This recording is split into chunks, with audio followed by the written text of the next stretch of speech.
নমস্কার বন্ধুরা, আমি আবার চলে এসেছি একটা নতুন ভিডিও নিয়ে আজকে। আজ দেখাবো তোমাদের আসাম যাওয়ার জার্নিটা কেমন ছিল।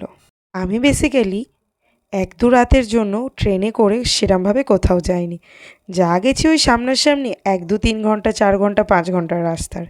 কিন্তু এটা ছিল ২ দিনের ব্যাপার। ২টো রাত ট্রেনে। আমরা আজ যাচ্ছি আসামের সিমলাগুড়িতে, মাসিবাড়ি। ট্রেনটা ছিল হাওড়া থেকে। ৬:৪৫-এর দিকে ছাড়বার কথা ছিল। ট্রেনে ওঠার পর একটু ভয় লাগছিল ঠিকই, যে আমি তো কখনো ৩-৪ ঘন্টার বেশি জার্নি কোথাও করিনি, এটা ২ দিনের ব্যাপার। তবে যখন দেখলাম প্রচুর মানুষ নিজের গন্তব্যস্থলে পৌঁছানোর জন্য এই ২টো রাত ট্রেনেই কাটিয়ে ফেলছে, দেখে ভীষণ ব্যাপারটা ভালো লেগেছিল। আর যেটা দেখে ভাবলাম থাক নর্মাল হওয়া যাক, আর কিছু খাবার কিনে খেতেও থাকলাম। ওখানে চাউমিনটা কিন্তু একদমই অ্যাভারেজ নর্মাল ছিল। খাওয়া দাওয়া কমপ্লিট করেই শুতে চলে গেছিলাম।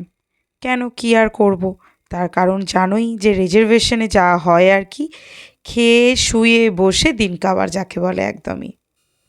ভীষণই ভালো লাগছিল, তার থেকেও বেশি দারুণ আমার ফিল হচ্ছিল, মনে হচ্ছিল স্বর্গের ওপর উঠে বসে রয়েছি।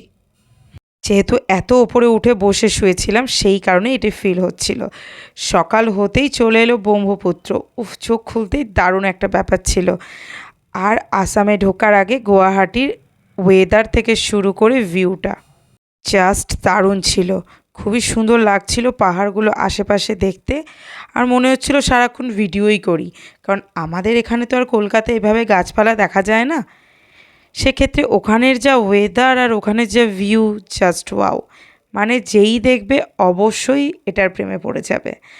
আর উঁচু উঁচু পাহাড়ের মধ্যে কিছু বাড়ি রয়েছে, অনেকটা ডিস্টেন্স নিয়ে বাড়িগুলো, কিন্তু বাড়িগুলো ভীষণ সুন্দর। আমাদের এখানের থেকে একটু মডেলগুলো আলাদা। গুয়াহাটির মডেলগুলো যদিও বা আমাদের কলকাতার মতন বাড়ির মডেলেই হয়, বাট আসাম সিমলাগুড়ির মডেল কিন্তু একদম আলাদা। আমি এটার ভিডিও অবশ্যই দেব। ট্রেনে একদিন কাটানোই ভীষণ বিরক্তকর, আর ২ দিন তো উফ বাপরে বাপ, কী জ্বালা যন্ত্রণা আর বলবো। তারপর মায়ের কোলে মাথা রেখে শুতে শুতে চলে গেলাম। ভীষণ দারুণ একটা ব্যাপার লাগছিল। বাইরের দিকে তাকালেই আলাদাই একটা সিনারিও। আর আসামের ওয়েদার একদমই ঠান্ডা, জাস্ট দারুণ ওয়েদার কিন্তু। আমরা গেছিলাম, মানে আমার শাশুড়ি মা, আমি, আমার বর, আর গেছিল আমাদের দাদু, মানে আমাদের মামা দাদু। সারাদিন এটাই মনে হচ্ছিল কখন ট্রেন থেকে নামবো, আর যখনই ভিউগুলো দেখছিলাম তখন মনে হচ্ছিল ট্রেনটা নাই থামুক। কিন্তু ট্রেন থেকে তো নামতেই হবে, আর ট্রেন থেকে নেমে গন্তব্যস্থলে অবশ্যই পৌঁছাতে হবে। রাত্রিবেলা স্টেশনগুলো এরকম ফাঁকা ছিল।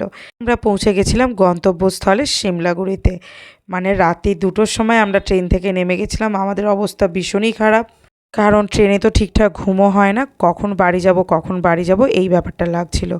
স্টেশন একদমই ফাঁকা, নির্জন অবস্থা। তারপর আমরা মাসিবাড়ি রওনা দিলাম গাড়ি করে। আমাদের নিতে চলে এসেছিলো মাসি, মেসো আর ভাই মিলে। আর রাত্রিবেলাটা একদমই ফাঁকা ছিল, একদমই নির্জন ছিল।